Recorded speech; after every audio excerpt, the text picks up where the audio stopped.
Next, Bangladesh remains tense, with some students having vowed to continue protests a day after the Supreme Court scrapped most of the government job quotas they were demonstrating against. They want the government to implement the court order before they call off their demonstrations.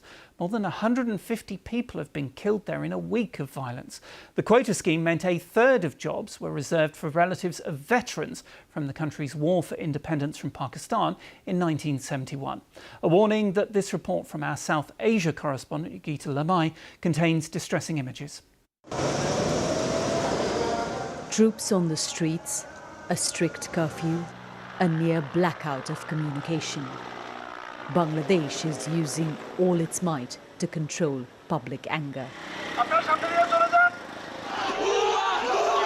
Over the past week, students marched on the streets against quotas in government jobs for families of veterans of Bangladesh's war for independence, which some say benefit those close to the ruling party. The police and paramilitary are accused of cracking down on the protests. In this video, verified by the BBC, a young man, injured but alive, left on the streets by security forces. He died later, one of more than 150 killed. Outside a Dhaka hospital, Shahida Begum, the aunt of 16-year-old Imam Hussain, who succumbed to gunshot injuries. My nephew was an innocent child. Why did they kill him in such a brutal way? She cried. Hundreds have been injured in what many describe as the worst violence they've seen.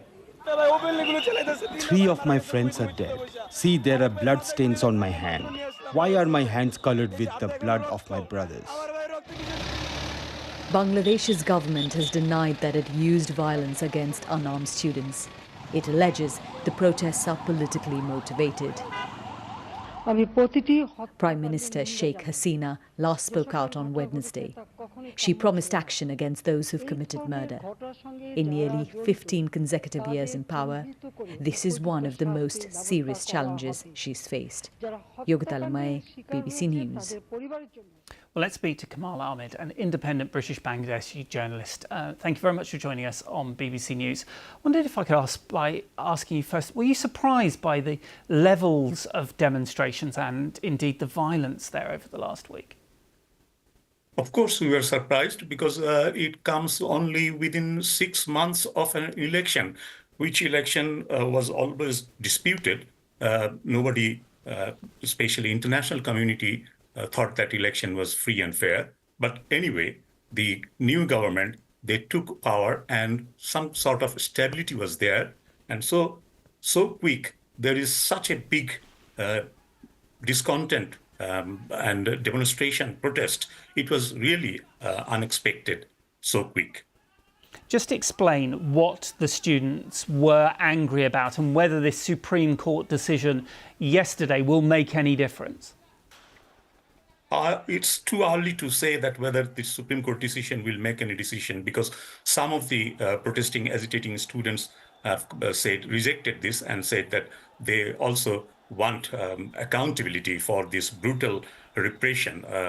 They want justice for those killings, indiscriminate killings. You know that the number has gone up to 175 or 74.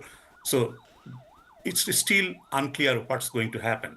But on the other hand, the government has accepted the rationale that this high proportion or high percentage of government job in quota allocated for the veterans' families were not fair. This unfairness has been admitted now, established. So it has to be seen how it's being accepted. Yes, and some of the students are saying they're not going to stop protesting until it has actually been implemented. This is quite a tough thing for the Prime Minister, isn't it, at the moment? It is. And remember, this movement, though it started by the students as a quota movement, it no longer remained as a quota movement. All sorts of disgruntled people, angry people, they joined this movement because of high inflation, corruption, lack of accountability. As I said before, the elections were rigged. So disenfranchisement is another reason. So there are lots of aggrieved people. They combined their force and joined this movement. So it has to be seen how others are reacting. And we don't know because government has imposed a internet shutdown, communication shutdown. We can't speak to the people on the ground, and very limited information is coming out from the ground. Even yesterday, there were trouble, and 12 more people were killed yesterday. Kamal Ahmed, independent British Bangladeshi journalist, thank you for joining us on BBC News. Thank you.